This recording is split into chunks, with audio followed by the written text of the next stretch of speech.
Good morning, viewers. A warm welcome to LSTV1, your #1 entertainment TV station in the Gambia.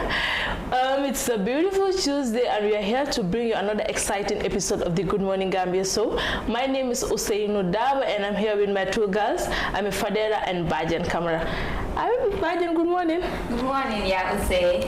Assalamu alaikum, bading jube lalu, bal konton na bal samala, bal bismillah na Good Morning Gambia. So kami natale LSTV1. Then for adjumo albulamol fi program don so sport updates the other newspapers and what's on the internet. Ousai no ngamu nika. Abaraka bake namandinka galo. Son, good morning. Good morning. Assalamu alaikum. Képp nga xamante ne yaa ngi bàyyi xel si mooy ci jamono ji ñu leen def dalalaat leen beneen yoon ci beneen épisode Good Morning Gambia so comme ni ñu koy defee saa yu nekk rek ñëwal leen fii andil leen ay topic yu am solo comme ni ñu koy defee tey nag man maa leen fi dee nekkal li nga xamante nag mooy newspaper review muy li nga xamante ne moo gën a fës ci kay xibaar yi wax dem ne teewlu leen ci kanam tuuti ñu andil leen ko seen daaw. Thank you. Like Bajen just said, we will bring in you what's on the internet, sport update, and the newspaper review. So we'll start with the newspaper review. And what do you have for us today? Merci beaucoup, merci beaucoup.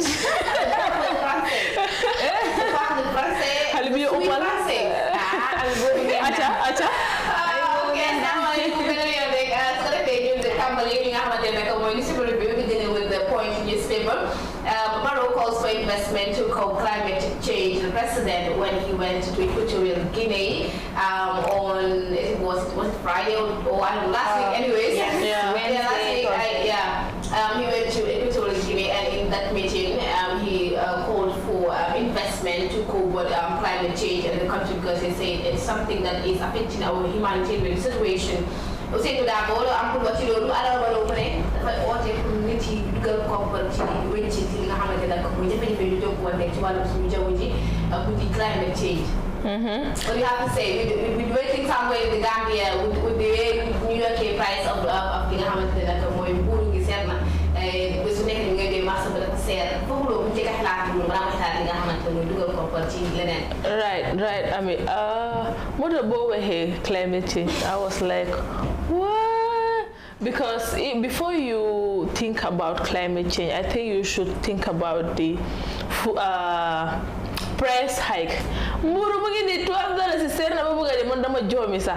Fuel mungi seer, malo mungi seer, luneka mungi seer. So I think before you invest on this climate change, I think you should just face the should I say security, and so we have so many issues in the Gambia that you can't settle first before going in for climate change.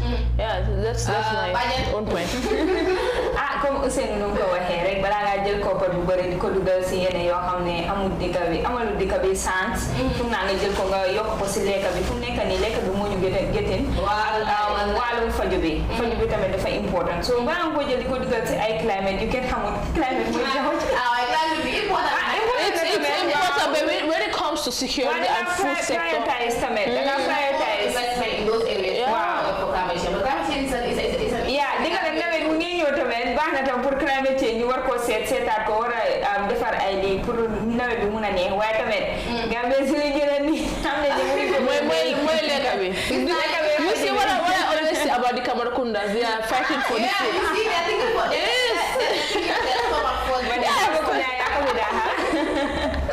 This was Alex Peter. Respect to you, Alex Peter. Good morning. We move to the other story. Government to prosecute Edward and Toure. I think this one is a typo. For inhumane treatment of UDP supporters. It's on the white paper, the recommendation. I will just read the first paragraph. Okay. The government of the Gambia, in its terrorist report, white paper has accepted to prosecute Edward and Yankuba Toure for the torture and inhumane treatment of UDP supporters at Denton Bridge in September 1996. So white paper accepted that recommendation, and also the recommendation to review the Public Order Act because Public Order Act dafa am ko ay loi yu bari nga xamante ne war a wéy ci yoo xamante ne TRS recommande pour ñu xoolaat yoon ko fi nga xamante ne foofu la mu foofu mooy dégg mu député yi ñu xoolaat ko pour National Assembly bi pour ñu xoolaati ko génne fa loi yu baax ci andi loi yu baax yoo xamante ne nag ñu ngi yóbbu réew mi ci kanam bokk na si tamit leneen li nga xamante white paper bi mu doon loo xamante ne dafa am solo muy pour su ñëwee ci wàllum crowd control pour di train nga xamante ñooy security officers yi to train security officials to know how to control crowd, especially during demonstrations and protests or political rallies. You know, when there's crowd, mostly that they am ay jafe-jafe yi nga xam ne moo fa di am. The police yi duñ leen mën a control li nga xamante ne lu si bëri ne mën a am jafe-jafe diggante nit yi nga xam ne ñoo fa nekk ak ñi nga xamante ne ñooy ñu am wàllum kaaraange bi ba tax na TRRC recommended dañ war a train police yi su tàggat leen bu baax a baax ba ñu xam façon xew yooyu si amee mu di li nga xamante ne mooy political rally wala demonstration dañ xam naka la ñoo contrôler loolu noonu ba andi kaaraange te ñu am jafe-jafe ak ñi nga xamante ne ñooy askan wi. What do you have to say about that? I'm just so excited about this whole thing that the police will be trained because I think we are lacking it. Yeah. Gambians are lacking it. Like for some instance, when it comes to, I would just illustrate on the UDP stuff. Yeah. UDP, the political party in the Gambia, ñoo gën a sona. You understand? They have been in this type of situation, like you just mentioned, since 1996. Then I would say till 2022. They're still suffering. Yes, the same act. Like, can you remember what happened in Brikama during Mohamed Sabali's nomination when he was rejected? So there was this man that was beaten. Poor man, I thought he died. Yeah, obviously. Honestly, and that was police brutality. Yeah. Nekkul loolu kese gis nañ si ñoom Solo Sandeng that was during Jammeh's regime. They have suffered and now here we are thinking that we are for change. We change everything. We say Gambia has decided, but I don't think we still have decided for change that, or they even get what they deserve, because that police brutality is still going on. I can remember during the presidential election when the UDP said they don't accept the 2021 presidential election results. Okay, they went for something like they went to Ousainou Darboe's residence for, I don't know, for a meeting or something. I was called that we should go and cover it. I went there with my cameraman. I was conducting an interview with Madi Sise of Serekunda West constituency now. I was just done. I saw my dom by the Abdullah Darboe from Paradise TV. I said, "Yo, how am I doing some dom by Monyo?" I went there. We didn't even greet properly. Then I saw they were throwing tear gas. Tear gas. Oh my God. I didn't know what I was doing. They just told me, "Run." Yes. Yeah. Even though I was having my press jacket. Tear gas would can most of press jacket. They don't know. They were constantly sending tear gas. I was that small booty about. I couldn't see anything. That Darboe was dictating, like, where should I go? Darboe was giving me directions, and they were standing in front of us, the paras. We have to run. Look, Suma Halis be Suma. Yes, Suma Mobile be Suma Halis. You put it on. My God. And I got some bruises here because I felt like I think they should just check in that because they know that so many people they saw the media. They know the media is there, but they don't care. And look, I think the Gambia Press Union has to be in collaboration with the police force to see that they just stop this whole thing. Because I was so angry. Like, then you do the Ousainou Darboe after, but still they were throwing tear gas there. Tear gas inside the house itself. It's very undone, but that they want to train the police force. Some people, I just think it. Especially the PRU officers. That's what they said. Especially the PRU. Like, and I think they have this issue with the UDPs, the PRU. I don't know whether they have this. They have this mentality. They normally tell them in the police force. Paski, when that happened, the same day I'm talking about, we saw a video circulated on social media. Two police officers, they know themselves like I told UDP in call. You saw, and you know it seems like they have something against the UDPs. GDC. Then I'm not saying UDP. Some people are in the UDP party. They are so aggressive. I'm not saying they are not. But look, sometimes you just have to treat them according to the law. But GDC.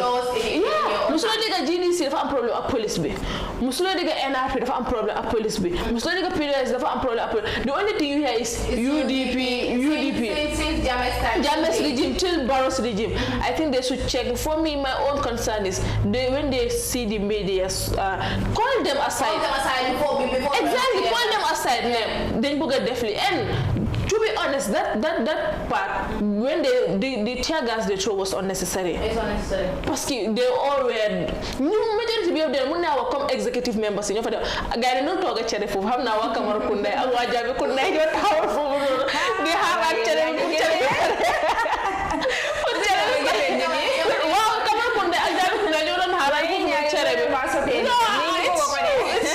so I'm not losing. So they just wanted to cause the chaos. So they threw it was crazy. But thank God they want to be on this. I just hope that they will implement this recommendation.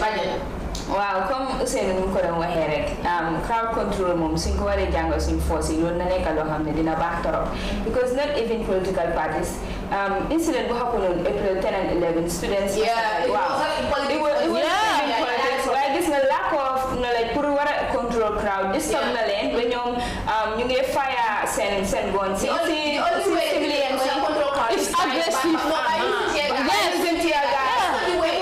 sa bi nga xam ne sut nañ ba laal nañ yenn students ñooñu ba tey ñeneen ñu ngi nekk foofu lam jaaree mu destroy seen aim su gay waroon a am munuñ ko def seen forward plan su gay amuñ yëpp munuñ ko def so li dafa nekk loo xam ne dafa important jógee foofu Faraba incident bi the same thing dem nañ foofu noonu instead of ngeen calm tension bi ngeen waxaa mag yi waxal seen doom yi déedéet ñoom dañ ñëw rek ñu rush commencé di faya ay tear gas commencé di def stops yoo xam ne daal di dóor nit ñi te yooyu noonu jarul ko yéene mun nañoo def waxtaan sax ngeen dugg si biir dëkk bi ngeen gis ne incident yooyu happen na dem leen si village heads yi am na village heads yu fa dee nekkal suma xalaat laa nekk mais bi comme soo leen demee ngeen consult ñooñu ngeen xam problème si fan lam jógee soo leen demee si ñooñu at least ngeen mun a waxtaanaa ñooñu dinañ stop seen youth si because ku nekk am na koo rus soo leen demee kooku soo leen explain le village heads yi wala ngeen explain ma ki fa nekk au council of elders yu nekk foofu noonu ñooñu suñu waxalee seen doom yi dañoo settle everything mu nice ngeen delluwaat leen seen baraak sa ngeen liggéey soo niidul yéene yi pour ngeen wax ne dañoo war a throw tear gas te tear gas daf dee affect taxaw seetu kenn seetu media seetu nii soo foofu na mu ngi nekk loo xam ne ñu ngi koo laaj crowd control munuñ ko soo dafa mel ni lii daal li su waree nekk loo xam ne dafa am training bi dina baax trop du fekk na si gars yi jàngee lu bëri loo xam ne tam su gars yi génnee next time su gars yi di prepare buñ def silly mistake su gars yi doon am si gannaaw dinañ na control crowd tax ñëpp ñu ñibbi ñëpp dem seen kër kenn du mer fekk ñoom faj nañ seen soxla. Obviously, I think this is a welcome idea that the government has some recommendation to train BI officers, especially BI officers. It's political force, but they said especially BI officers because the problems in your way, and the only way I think that they can solve it by throwing tear gas or by being aggressive to the crowd, and that's not the way. So it's a very good idea, and I hope that they can implement as soon as possible. Okay, we move. Before we move, excuse me, we have a message from Ozil Balde. He said, "Good afternoon, and Suleiman says greetings to our girls. Greetings, Sise Ngare. Now we Sise couldn't call tomorrow, but we still move." I think wow, this is a Kundan post. Yes, we will fight for you. No idea. Wow. Anyway, health officials raises alarm over use of suicide among school children. I like that. I said school children. But why would they say school children? Okay. Let me do okay, thank you. Very that you understand. Okay, a senior program officer at the non-communicable unit under the Director of Health Promotion and Education of the Ministry of Health has raised concern over the alarming rate of school children aged 12 to 20 and youth involved in the use of suicide and other tobacco-related products, saying the ministry remains firm in enforcing the implementing the 2016 Tobacco Control Act. I had a low fukki at ñaar jëm be ñaar fukki at de ngay jëfandikoo li nga xamante ne mooy suicide. I mean foo dem especially ci restaurant yi seen food park nga xamante ne ko wala saa da nga dee romb ay xale yoo xamante ne ñu doo xam sa ñooñu time boobu mu ngi war a fekk dem classe ba de xam nga dañoo dem school ñu dooj I don't know naka lañ koy def ba mu ne ñoo dem di use loolu te seen pay school amul pay school koy xamante ne Ousainou Darboe over to you. Like man, like I don't want them to use school children. But they're school children. No, I want them to generalize it. Yeah. But boxing is because it's a concern. Boxing is for school children because they want to raise this alarm that school children are also involved in this. Yeah. So it is what it is. But I have to fight for my girls. Okay. Yeah. Because legi gis nañ foog naa ne jigéen ñi duñ dee tuusi sisa sa xale góor yi duñ ko dee tuusi. Honestly, and I think sisa is banned. If I stand to be corrected. If my memory can serve me well. People are still gis nga amoon na time si restaurant. So fa amutee sisa sa restaurant di dox. Yeah. And ñooñu dañ seen boppam dafa dëgër boobu seen boppam mën na leen a staff loo xamante ne parce que man su ma rombee let me just pass xeeti sisa mu dugga ma I will die with sore throat parce que man saxaar dafa ma dee sonal generally xeeti sisa so imagine me man ne damaa dem jël loolu di ko tuuf ngeen enuma aleen cika aleen samba so I think it's just crazy like how people are misusing this sisa dangaa gis ku ko jënd sa teg ko si néegam toog si campé yi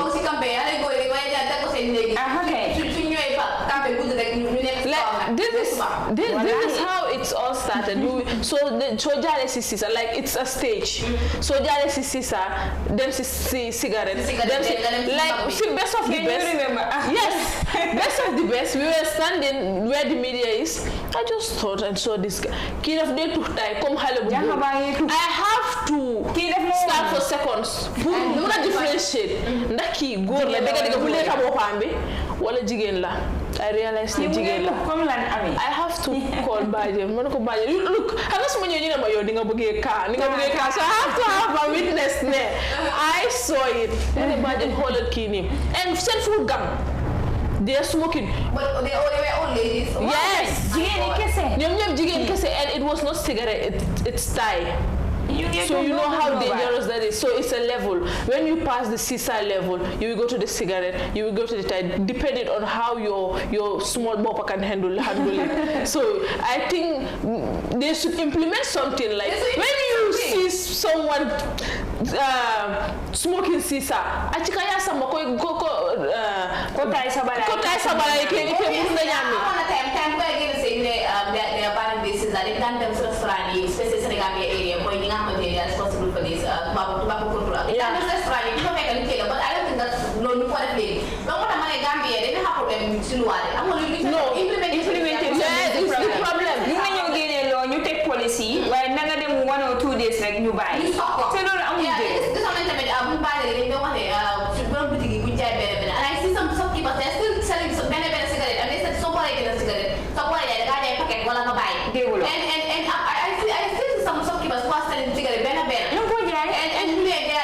I don't know. They are implementing this system about new them round. They say come dugal nañ loi bi har ñu top ko. Lool mo de nekk lo xamne de la. They won't do it. This is it's not healthy. Imagine a restaurant.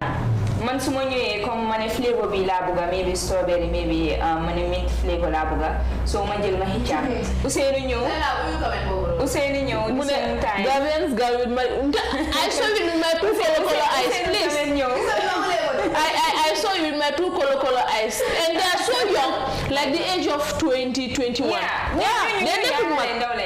so Ousainou tamit ñëw mu ne mom tam dafa bëgga tu so da nga day gis ne sisa comme dañ lay change filter bi rek so man luma muju kenen tam dina ñew mu exactly it's not hygienic it's not hygienic and that is so loolu mo ci gëna nek small problem because dina affaire bi ay ñaata ko dañ dina ko ñew boka xamulo kan mo febar it's not hygienic it's you are very right when a sisa bi lifin bi flavor rek lañ di change they don't change the pipe ku ñew de so yo so ñu ak sa gam ngeen tuux ba pare ngeen dem keneen ñu ak ganga mu tuux mu dem so that's how it works and they think it's a swag for me then I will forever be outdated obviously I will forever be outdated you snap the status yes but when the jigéen don't go like I went to one salon the girl is 21 or 20 people know her. Gambians know her. So when so name ambi. It's either they know the bad side of her or the good side of her. But many people when you just mention the name, they will say the bad side. I went to her salon. I saw Caesar. I saw the number. Tutu them kore gis mo dey post mo get to Caesar be ko post on status. Like you think it's a swag. People are timing you as a bad person even if you are not. For me, I think they should implement something like if they find you smoking Caesar, you know fire 5,000 or 5,000. Then go sell and you know it's too tight. Monica amna bo xamne daf dem magni do ko dem fu fa mëna dem it's not possible. Wow. Ba amna bo xamne dem li pen. Amna bo xamne dem mu mel pen. Yes, but for them, so I think they should implement something to see that. And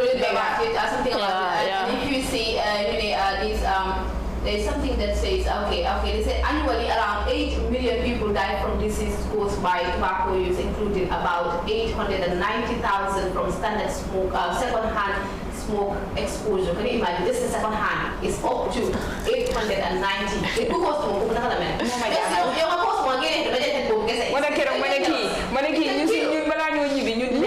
Because so here you and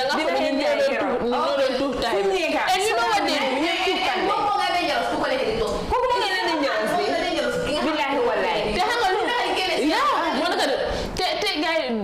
When it's for a program come concern the drug squad, they are normally not there. They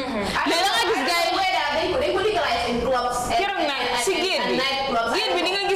Security. Why do you have something? No, maybe it's legalized. No, maybe it's legalized inside. Not even inside. I don't know about club because I can't remember the last time I stepped my foot there. But when it comes to concert, when I go for coverages, I see people like they call it Sammy, guys Samko. No, look. No, maybe it's.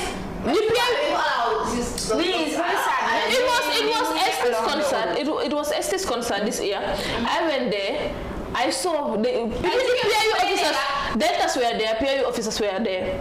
They let them search. But they search you. Their only concern is that I'm a Liganya park or something. You won't enter with it. But the next thing we pay Buteli Sangare. I swear to my God, Buteli Sangare Bumak. Okay. Munyo Gariko Jai, coupling Kode Jai. Like pack up they will never stop you. So they will never stop you. Like this guy, you don't go for programs. When so they this guy didn't go for they go Santana they don't care for them. Like I even regret why not buying face masks because I said short road like it's crazy. It's crazy. Oh, because but I don't mind to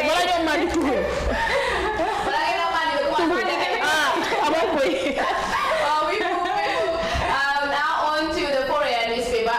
Okay, I forgot to say that I was reading from the Point newspaper. Now to the Korean newspaper. Farmers decree exorbitant price on fertilizer.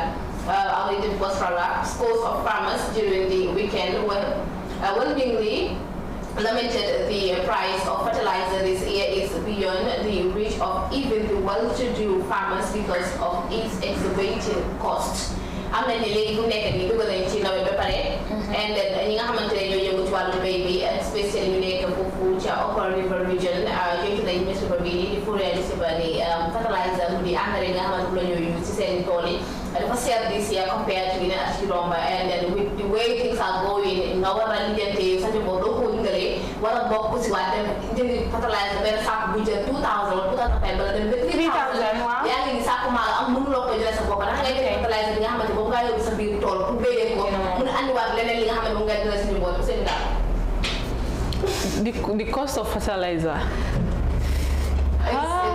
farmers are crying and then even million and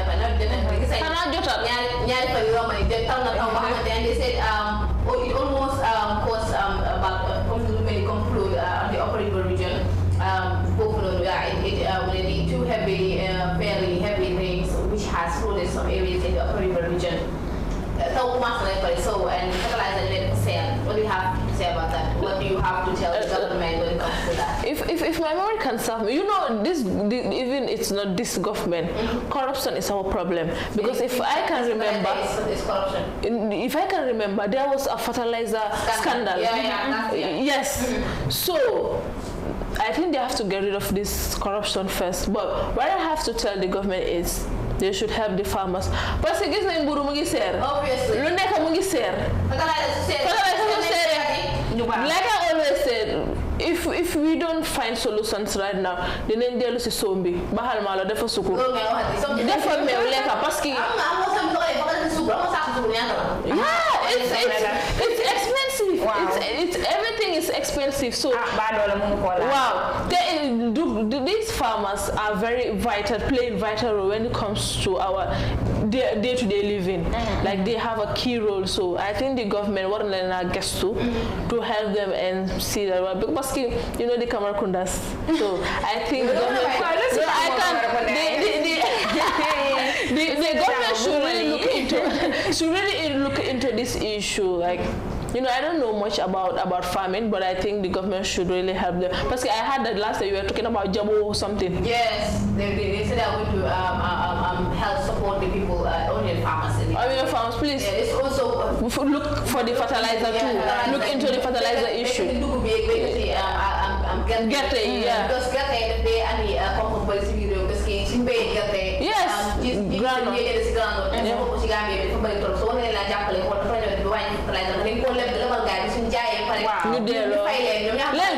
Let them just help them. They should come to an agreement just to help them. And they should stop this. I don't think. Look, if someone just told me like there will be a scandal in the fertilizer something too, I won't believe it. Like no fertilizer.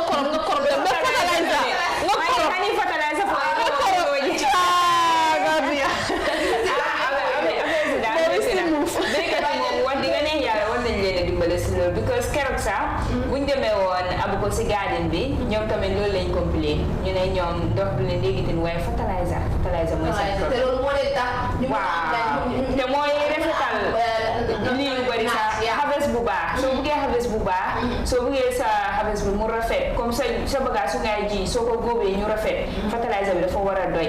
Fertilizer bi su doyutee rek daf dee tax sa bagage yi duñ am comme qualité bu ñu waroon a am. Comme bu rafetaay bu mu waroon a am kaane beeg yeneen du rafet noonu. Te lii xam nañ ne dafa yokk income bu bari te loo xam ne tamit luñ dee jëfandikoo bés bu nekk la. So government bi daal war nañ see taxaw ñu jàppale leen moom di gën a ñaala gars yi soxla nañ ko. Merci beaucoup. Je parle français comme vous voyez. Ouais, Ami, yow kañ nga dem France? Man dama xamul sa Ami tey ñu la dem France. Ouais, xale bi opal. Naa ñëw France. Yéen jàngi français. Yow kay man même Emmanuel Macron rek. Donc mais ko reportage. Comprends pas. But what is that? What is Kopurapa? I'll tell you off the camera. Okay. We go to the last story. Before we move, we have our huge fan Maguma. Good afternoon, guys. Afternoon, Ma. Afternoon, Maguma. How are you? How is your afternoon? Okay, we move. Reliance is the last story in today's newspaper review. Reliance risks losing 1.8 million amid ban on tuk-tuk operations. Okay, let me just read the first paragraph so you understand what I'm talking about. Barely 2 weeks after the Gambia police force banned tuk-tuk drivers from operating their businesses in the traffic, Reliance Financial Services has broken their silence as it appears that the institution has spent a little below $2 million to refinance Gambian youth who wanted to venture into the business. The branch manager of the Reliance Financial Services in Latin Newsman on Monday called on the Gambian government to lift the ban put on tuk-tuk business in the country. Reliance, ñoo jël seen xaalis jënd ay tuk-tuk yu bari pour 2 millions Gambie dina ci fane bu may bari am ñetti tànk yooyu. Yeah, and now the Gambian police force banned them because they said they are they mun na security issues ci Gambia bi and then lu moo tax ñu ban parce que ne gis nañ ne lu bari ci tuk-tuk drivers yi is because of the ñu ko lay use ñooy foreigners and they said that they are seeing that these tuk-tuk are causing problems in countries like Nigeria and Ghana and loolu la nekk mooy to the extent that they have to ban them, but I don't think that's done. See you. Enjoy tuk-tuk over enjoy. So everywhere they are, but ni lu mel na foño na dafa ay fajang di nga xam that enjoy the whole enjoy. You said Real Financial Service. They spend about almost $2 million pre-finance that being used who wanted to venture into this tuk-tuk business. And now the police force. Okay, they already bought it. Yeah. Then the police banned it. And now they are calling the government to uplift the ban on the tuk-tuk so that because it's going to be a loss for them. They wanted to help the Gambian youth. But according to the police, they are doing this for security reasons because they give anybody people who are using it the foreigners. They traffic, they continue to transport, don't really because the country is very sensitive. But that police in bank but I don't know. What do you have to say about that? It's crazy. You don't know how to judge. But this thing, I think I saw a story like that. Nigeria or Ghana, they also want to ban it. Okay. That is because I'm not but you can they want to ban it. But because of Ria's almost $2 million, cannot make the government to put other people's life at risk just for $2 million. And why? Bajen more gonna because mostly come to the foreigners. Okay. What into my own perspective, I think for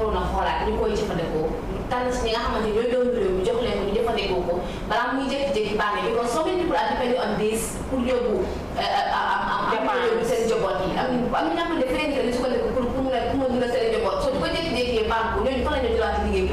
exactly. Like, I don't support the idea of banning it. Totally. But just specific plus bunyo daw. Okay. Like to be honest, Westfield digante Westfield ak tipagara dañ ko overhatal. Like you don't have space. Gagning for body I think now from Sarakunda to Manja, I think that one is cool.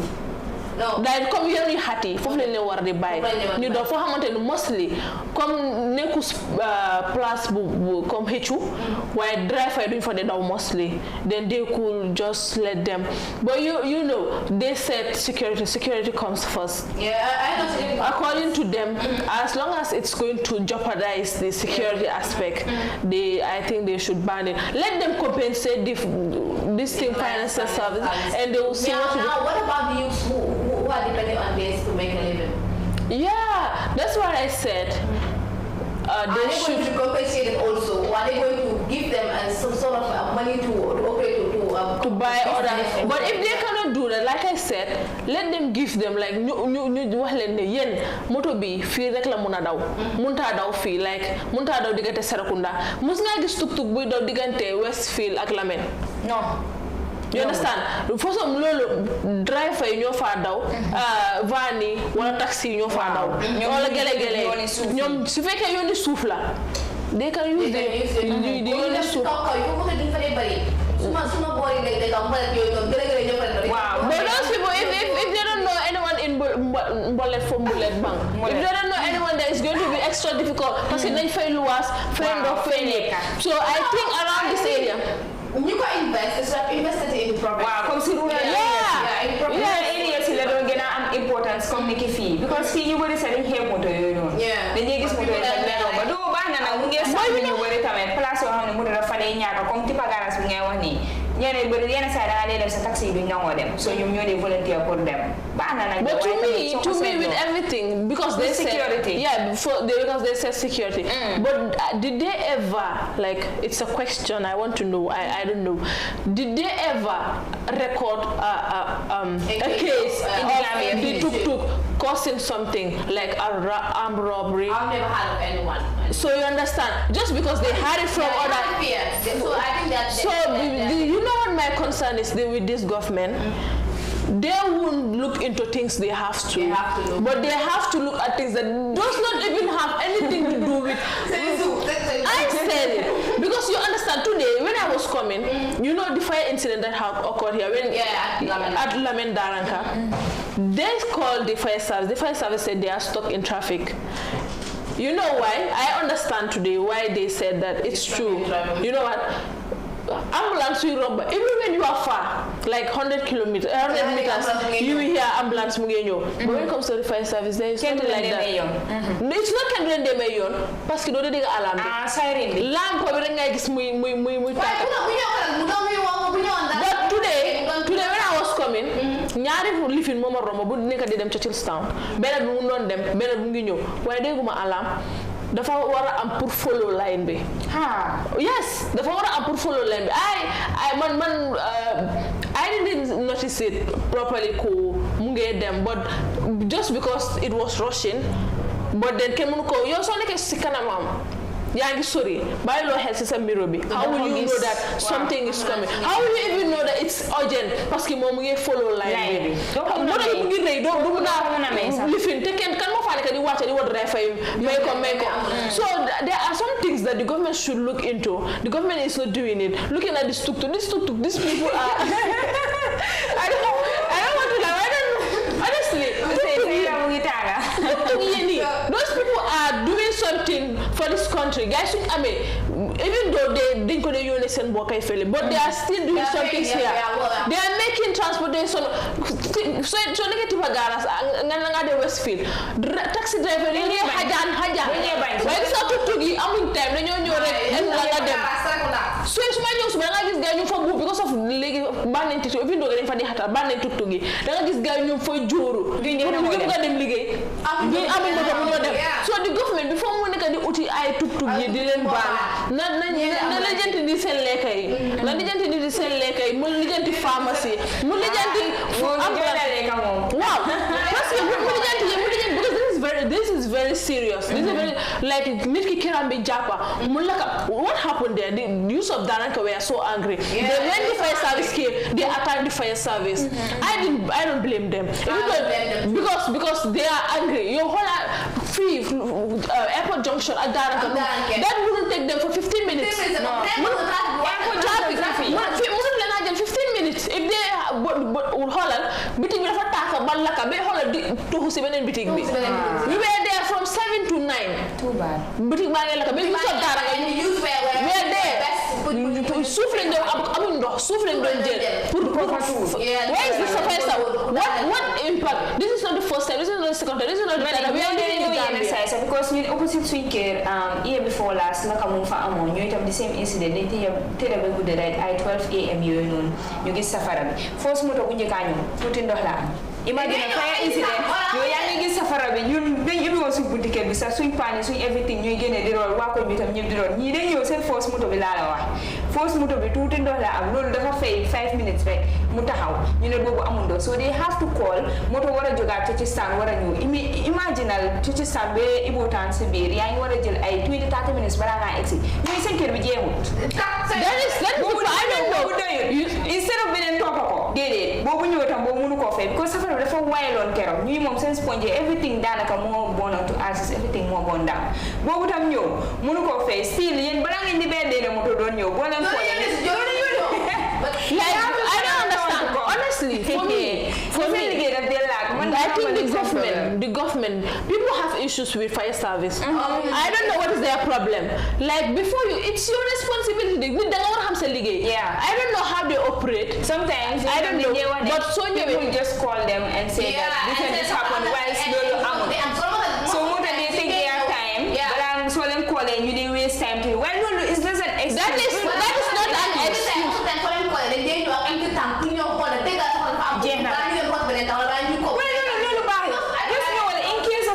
ñëwal ak dara nga well prepared well equipped nga gis ne loo fa munti fekk situation bi di nga ko xam no they don't know I don't think they know their job gis nga you know how what Hamza was saying the nearest fire service bés boobu noonu ñëpp lañu war a daa and it's very cool from top to bottom ñëpp lañu war a daa parce que that is unacceptable that is unacceptable what is nit def la dee call fa fire du fa dee go that is why are you there it's your job su fekkee li fi nekku fa sax that is not an excuse ne waruloo yóbbu lifin how to call it a tank boo xam ne dafa am ndox gaa fire service dañ mean lii ina dañoo dem empty tank wala ñu yóbbu half it's unacceptable nga laka si biir moto boobu pour yóbbu dem fay safara boobu jënduloo ko yow dañ la appoint pour nga def loolu noonu sa liggéey la. It's just I don't know how they operate. I will make findings. Yeah. But I think as a fire service, whole body. So yes, because if I can sa moto fay nga safara ba pare before parking rotal tang bi nga teg ko nga stand by because anything nga xam kenn xamul fu safara di génnee you never know léegi yow da ngaa toog ba ñu call la ñu ne la safara dafa am nga soog a dem root that is nonsense. So I think the government should look into things like this before mu nekk di tuk one is so unnecessary. It's so unnecessary. Nit ñi seen kër yi every day mu ngay tàkka ba di jeex people are crying, and I think the government should just forget about this tuk issue and focus on it. And your government and concentrate on more alarming issues. Yes. Okay. This one says your program is amazing. Definitely, the government deeply help us to stable the price of love. You're right. Okay, well that's it for today's review.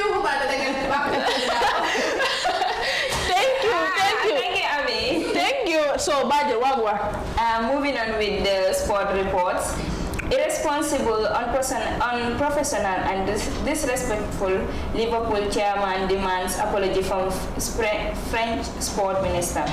The Anfield chief says the French government's pursuing a blame game instead of acknowledging the incredible dangerous setup at Stade de France. Liverpool chairman Tom Werner has demanded an apology from the sport minister of France, Amélie Oudéa-Castéra, for her irresponsible, unprofessional, and wholly disrespectful comments on the treatment of the fans at Champions League final. Real Madrid's 1-0 victory over Liverpool at Stade de France was overshadowed by chaotic scenes outside the stadium as thousands of supporters were denied entry despite having valid tickets.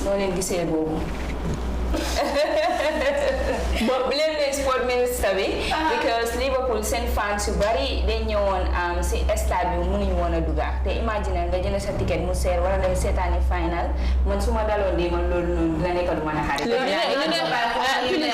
want to ask lutax duguñ ki lolu la nekk di blame sport minister bi I don't know the reason behind Duguñ. So because I don't know the reason behind Duguñ. But you're fallen, but I must do that. I must do that. So you want my money? Apology. Liverpool chairman mungi demand apology from the French sport minister. So by now the comment section. Wow, comment section. Comment section. And I did not tell anyone about this before. Messi reveals full story of emotional Maradona tribute. The Argentina says there was destiny involved in his decision to wear his idol's Newell's Old Boys kit. Lionel Messi has revealed the full story behind his 2022 tribute to idol Diego Maradona, as well as his future plans with Argentina national team. The Argentina forwards as the Newell's Old Boys kit he showed off after scoring for Barcelona shortly after Maradona's death came from his home collection and by fate presented itself to him. Meanwhile, Messi said it's very difficult to imagine participating in the 2026 World Cup when he will be turning 38, but hasn't come a final decision. Seems like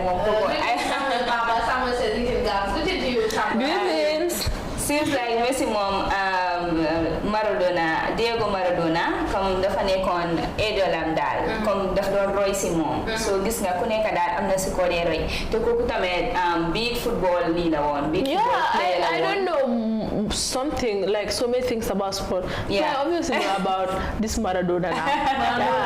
Yeah, he's a legend. How is that your crush? We move. You know this. Why? EFC chief warns speech invasion cannot continue as he promises tough sanctions.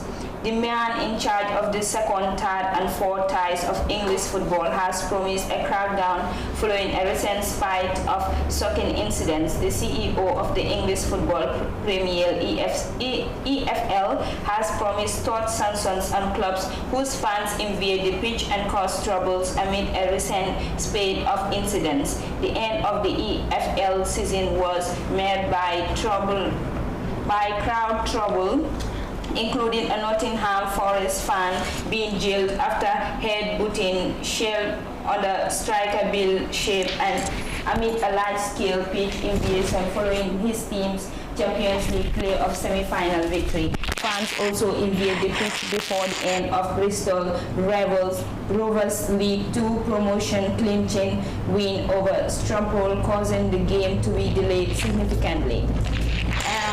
Loolu moom si fans la fans yi everyone feel leen eblo bu leen ngeen seetaan ngeen overreact because loolu overreaction la gaa doon def comme ni kii game mu ngi on maybe sa team nekku di win like it was winning so nga ngeen dugg si biir field bi ematu leen foo leen dee toog si stade bi ngeen dugg si biir field bi ngeen di cause trouble te loolu moom nekk na loo xam ne ñaawlu nañ ko ba ñu war faa jël kenna because maybe dañ ko gis si at bu ngeen def loo xam ne nice so mooy loolu daal man de moom xaw ma I don't know about others de xanaa buñ ma yóbbu Gambie su ñoo pile Sénégal su ma yóbbu si digg fiil bi lay toog la wax fii la xanaa buñ ma yóbbu but on a serious note that is very bad you know yeah because gis nañ foofu commotion yu bëri la fans yi def dem ngeen ñu support seen team la waaye bu leen overreact daf dee cause leen xam nga kontaante moom kenn xamu fu moo yem moving on, Messi has no doubts Benzema should win Ballon d'Or after Real Madrid's Champions League trump. The PSG star has talked about comments made by Robert Lewandowski and criticism from fans in Paris. PSG star Lionel Messi says he has no doubt long-time Real Madrid rival Karim Benzema should win the Ballon d'Or this year. After trumping in the Champions League final over Liverpool on Saturday, Messi spent the majority of his career at Barcelona, going head-to-head with Benzema in La Liga. However, he still recognizes the achievements of the French striker. Additionally, Messi commented on last year's Ballon d'Or race and subsequent remarks made by Robert Lewandowski, suggesting the Argentina was insincere in his acceptance speech, although the Polish forward has since said his words were misinterpreted. So okay, that's from Lionel Messi. Like you just said, Benzema. I don't like Benzema. You know why? Why? Benzema. Too bad. That was the PSG, Real Madrid versus PSG. I was so angry. Okay. That's why I don't like. But this Benzema be scoring goals. Therefore, when Messi didn't want to win Ballon d'Or. It is what it is. You know, Mbappe is so playful. That's why he's kind of childish. That's why I like him. No,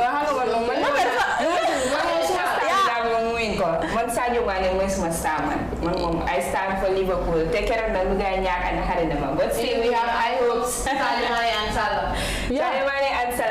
So that's all for the sport update. Okay, I got another one here. This is about Sadio Mane. I have to say I was really close to going to Manchester United. I had the contract there. I had it all agreed. It was all ready, but instead I thought no. I want to go to Liverpool. Oh, okay. Maybe, but I would want them Liverpool. Yeah, so he already had a contract. That was a revolution, yeah. Yeah, but still he preferred to go to Liverpool. Yeah, okay. It's don't leave Salah, please. If you leave Salah, I'll ask Salah. Oh yeah, you read them like when Real Madrid won. I was on my way going to Q City. I saw this one guy. He already raised status. You will never walk alone. Liverpool, not putting Mololi. When I walk like someone who is lifeless. I was like, are you walking alone? A reminder of the Gambian football playing against South Sudan June 4th, so watch out for the march and your predictions on the comment section. Yeah, your predictions. I'm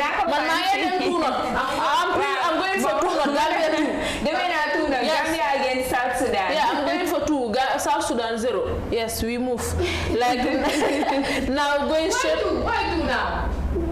Because it's my prediction now. We have to do that. I mean, you don't do that. You can't do that, Kenya. I mean, you will be done. I will note that. Okay, note it, please. Note it. From here against June 4th. Okay, that's good. Inshallah. We still move. This is what's on the internet. Legit Ghana. A young lady has said her father has made all the plans for her to travel abroad to pursue her master's degree. She went to school, but the problem is that her boyfriend has threatened to break up with her if she goes. She said she loves the man and doesn't want to lose him. Reacting to the story, Kabiriku said, "Can you please pass the opportunity to my baby?" Now, imagine, you don't even say my husband, my boyfriend. But do you put into consideration that that boyfriend can dump you any minute, anytime? I won't exchange that for anything. Forget about the boyfriend. Yeah. Like the guy is so naive. I don't know, blinded by love. I don't know how to label it. But you are stupid to the core. Stupid to the core. Yes. So the girl is stupid to the core. Some things are.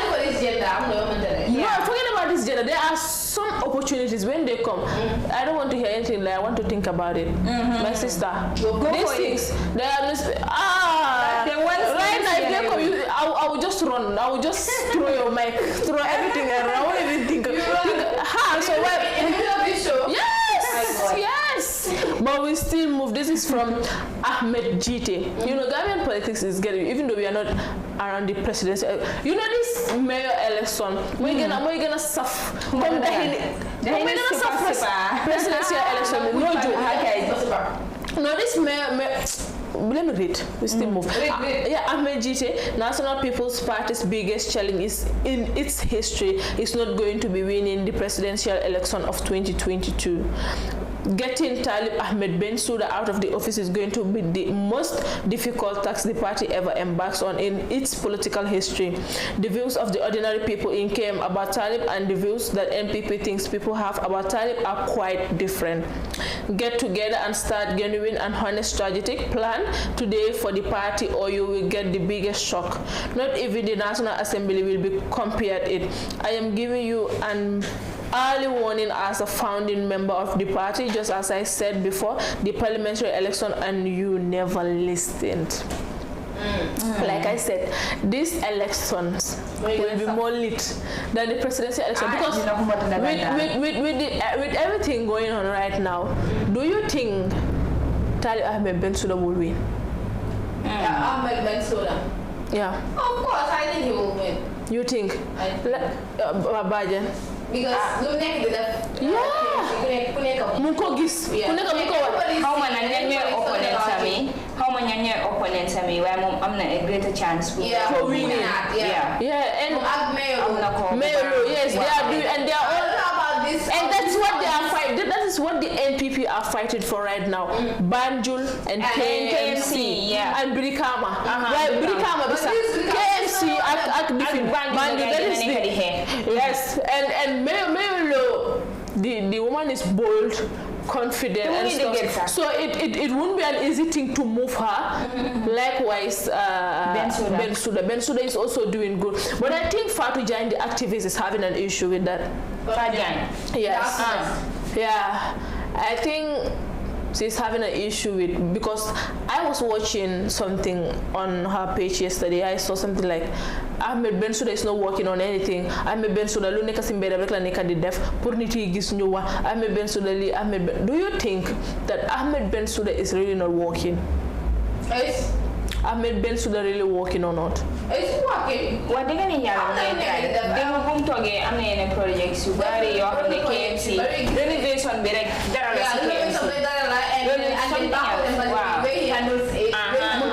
Look at the trucks. You need to get trucks. Nyata beans, nyata MPs yoo xam ne ñëw yeah boo dee bàyyi tam di seen thing gis nañ yow nga xamante ne ñoo nekk foofu noonu ñu meloon time boobu ak léegi ñu mel gis nañ sa time boobu ba ñu ngi tilime ak léegi ñu mel you see very different si may fa ba yow fa so ñaari may doon li nga xamante ne have a great chance of winning than yeneen yeah and to Rahim Malik Lowe you know what why I think Rahim Malik Lowe will kinda like be on the line to win the confidence Rahim Malik, I would say she's not corrupt. How much Fadera? Yeah. But people trust Rahim Malik Lowe so much. You know why? I can remember when Gabin Demon, you know, Bamil will Gabon want to turn to a petrol station. Yeah. Rahim Malik Lowe stood up and fought. Okay. Yes. Okay. I won't do it. So then other KM, they will just give them money and they don't know it. Yeah. Like Rahim Malik Lowe told them that I am here for the people. Yeah. I'm not here for the money. Or I'm not here for myself. So you cannot use this cemetery to turn it to a petrol station, which was very wrong. For petrol station. And now moving to Ahmed Bensouda, you've rarely had Bensouda arguing with people. No, only one speech or something. You hardly yeah Bensouda dafa def li Bensouda mo duga ci li Bensouda mo wax li during rally so ko gis mu ngi smile mu ngi noppi and I love that about him. Now the NPP there is your Ahmed GT is giving you a red flag, giving you a warning that if you people don't stick together, unite and fight a strategic plan, you will be shocked. You will get the shock of your life. So and I will take my chill pill, stay back and watch. Dafa mel ni keroog bu fi Dudu Ja ñëwee.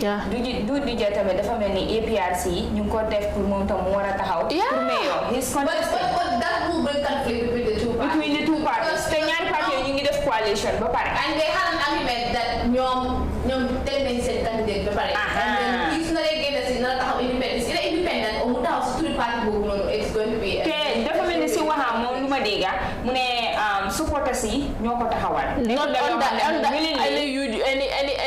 UDP any political ticket. I think it's going to be independent. Yeah. Okay. Now because coalition they already had their agreement. So sooner or later how they find anybody independent on the areas. Okay. Now you now know why I say the NPP and APRC coalition will be lit. The political arena in the political arena is lit it's itself in because everybody is going for his or her own interest. And this election, Topel and LSTV, we give you everything, every bit of it. So they don't know you need finance officer. Okay. We will. But then, let's talk about this. You talked about the Become American. Oh, sorry. The KMC. What about the Become American? So the Become, which is 3-4 Sonko. Yeah. 3-4 Sonko. I don't even know who is it. It's 3-4 Sonko. Why under the UDP ticket? Yeah. But the UDP was this only sign. We yaga. Since mo bingi say mom bum toge rek dafa commencer di back of the by UDP the worst stuff yo xamne dal ken do understand. Yeah. So UDP tamen no and according to reports, not my say, according to reports, he is corrupt to the core. Oh, CD4 because they gonna get scandal boom involved on mundon waha bena jigen jabari jambur. And what has he done in Become people are still wondering. They still been talking about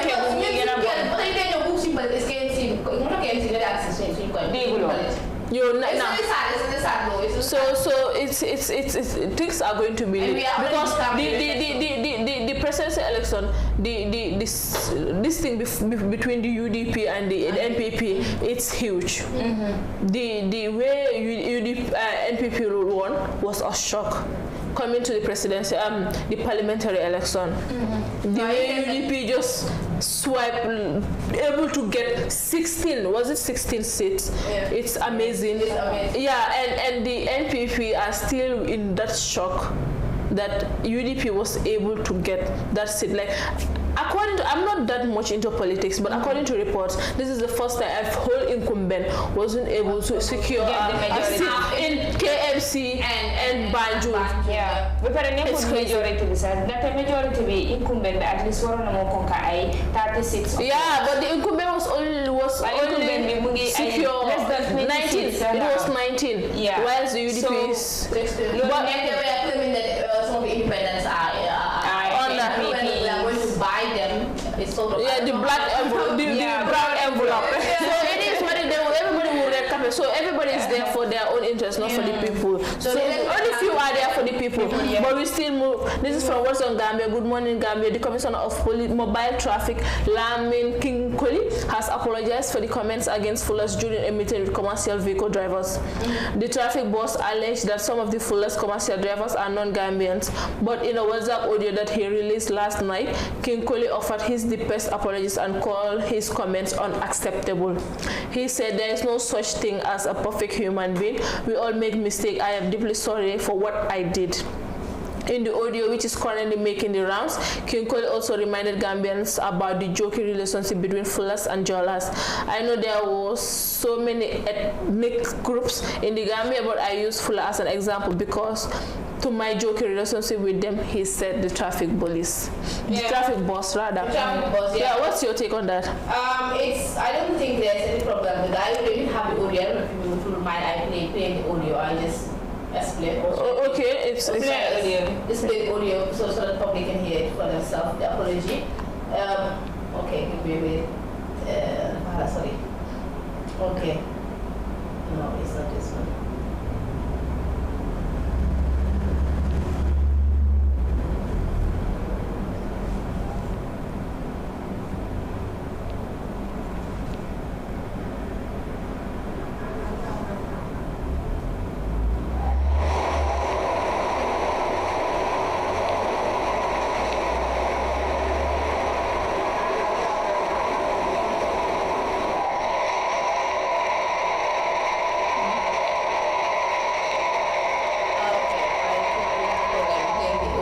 But then it is what it is. But I don't think there's any problem to useful as I musical one side. I don't think he was serious about it. It was just using them as an example because the so muno na use when head, muno na use more resources, but we use Jola, but don't say we use by I think and then he was sending a very good message. Momone Kachiwa, and I have the to go job, and you have a fullness, but that's who was accident with them. They have the village, but I go please. I don't really maybe tomorrow. So I don't think so seriously audio they instigate name come on and they had a little bit of head because whatever audio you go ahead so he was just advising the public when it comes to the way that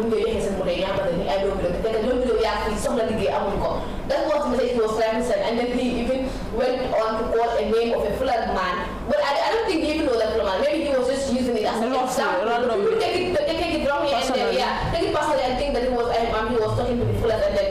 But I like the fact that Gates Wagner to apologize. Only a brave man will do that. Make a mistake and take accountability. It takes courage. It takes courage and brave people to come out publicly and apologize. And we don't statement that we have said and we salute him for that. Yeah, very good. Yeah, the same right comme amene ko waxe rek yombul pour nit mu joom ba para mu del wat sen nit ñi muy balu té lu doon wax sa soko sétlo nekkul lo xamné lu ay la because mom dafa wax né comme ni ki ni ñuy jëlé moto ñu am moto di jël sen moto di ko jox foré né té lo tam so gisé mu tudda poli ya nek kalami so dafa fogone hejna su usé ñoñu exemple lolu nekkul dara nak mom ci kaf la doon waxé way dikete bu nga wax dal ku nek ak no ko déggé waaw so ñene dégg ko nak amna ñu ko doon interpréter mu ñëw ñaaw so ñu fogné hejna mom dafa xam borom kum tudda turam nonu wala poli la moy blast ak stuff like that moy lolu dal way ak ñepp rek lu mo neex ci mom comme lu mu gëné wat ci nit ñi mo apologize it was crazy that even how to call it the GDC party leader Mama Kande came out to condemn that yeah but it was kind of serious because can how waki niki so wa kenen ko le nakala ko jele ak ni ko non ban seta neka ab dafa niki ci ndu neka ci ndu wa na ko neka mu bi nekkon te jamal ko ñu to understand wax bi muna understand ki daf ñu use as example daf ñu use as so no it's not even that you know the Gambia right now tribalism overtakes everything, overshadows everything. Like mulo kaf ñeneen ya yena kafisa they know it. Obviously. So if you tribalism ni dugana, so it's just crazy. I just love the kafat ni sakal. Wow. So it's just crazy. Look, moving to the last story. This is from Fatou Jagne, the activist. The leadership is very bad and wicked. Their party militants are very rude and stupid. You have to be like them so that they will know that anyone can be more rude than them. They can kill people deliberately just for position. Trust me, even if they are asked to kill, sacrifice their party militants to get what they want, rule this country, they will do it just to get the presidential seat. How on earth have you prayed your fellow human to suffer or die, go to hell? Imagine you calling yourself a Muslim, having these evil intentions towards other fellow Muslims, human. It's not easy to say, but some people calling themselves Muslim are not, in just the name, but not in their hearts. I'm still shocked, wallahi, on the comment. Yeah, that was the comment. I think she's blasting the UDPians. Now, I just want to ask you this. You know Fatou Jagne. Do you think Fatou Jagne is still an activist? To me, I don't think she's an activist. Because I don't think activism, if you go to the extent of calling yourself an activist, there are some of the things that you avoid. Do. Just as we are journalists, there are some of the things that we are not supposed to do or say in public. Yeah. So anyway, I think activism also has its own ethics. Yeah, because you said you are there for the people, you are there to fight for citizens. I think there are some of the things that you should not say publicly, to the extent that maybe the plus by a political party, because maybe we don't like what they're doing, or we don't like them in general. So I don't think Fatou Jagne is an activist. No, if she was, but I don't if a political party does something bad, come out and say it. But see, declare or officially declare that I am an NPP follower. As I think as an activist, you have to be neutral. Yeah. You don't have to belong to any political party. You have to belong to your people, fight for your people, fight for their rights and things that are affecting them. But saying that I am an NPP, showing people that I am an NPP, I think you are going out of your ethics. Yeah, we have a comment from Ousainou Darboe. He said, it's an example actually. It's not a big deal to my side, but he is exceptional. Somebody, as he apologizes to him about King Kole, Samuel said, what you people say about bread increases, my friend, you are late. You should have come early and listen to the program. It's not a program. We said we talk about bread increase. My friend, if you went and listen to that area, okay, this Ousainou Darboe had a good question because Moore never said. This Ousainou Darboe is a fuller. Please talk to your fuller people. Parce que mburu serna malo serna ñu xamatu ñu ñoo lenga ana ñu delu war ci mango afuru ci di waaw ba sincere sa jot na yes ñu japp ci please help us talk to your people to consider people like us. Yeah. We are really suffering. So it's really crazy. It's crazy, like time be jot na time be jam nañu, so we will just close it from here, Amie. That's why you have to eat it, guys. You have to eat it. That's why my friend, go eat some people first, and then you can go and repeat the program, listen to it properly. Yes, thank you. This brain. Okay, I'm closing. Yeah. Okay, thank you so much. It has been an interactive program. You joined the first one, I am lady see. She review at sport gangi at what's on the internet. I definitely need to buy a definitely how many get the I get this about later in the problem. I want to I tell you based on inshallah and then how much like my episode good morning Gambia so like I tell you I check out to the Ousainou Darboe at sample and just I want to go I'm solo and how much money help in the entertainment industry. Yeah, Bajen. Sila wo mina program kung Fadera Jagne, we do na Good Morning Gambia so kaya mo ka kinyame ndorong interesting topic so na dijane ami newspaper to di mo lan to fana ya analyze jang was on the internet abebe diari and sport update sandum albula mol fi na program jama kamen so jang especially just our kana almost 2 hours to come with Samuel and Ousainou Darboe. Bye bye, see you tomorrow. Yeah, I think we got it coming from Asanso. You're turning a you are late, but it is what it is. Please, I will just get back to you to that. Talk to your fellow people. You jimbale suñu sen mburu ko manki Samuel minimum lekut te xamna ñu bari tamit lekuñ malo ba ngi sen mburu mu ngi sen so you talk to your people ñu jifal ñu sam jeri bahal nga dem jeri bahal but we still move like my only concern is for the government, please, before looking into the tuk-tuk. No, before banning the tuk-tuk, listen to your fire service, listen to the mburu, listen to the malo, the sukur and stuff. So we are starving, we are hungry, the security sector is weak, you all know, so it is what it is, like they said. Not the bottom food yet, but it's industry itself because you are very right. So I'm still the government. I'm talking on behalf of my fellow people.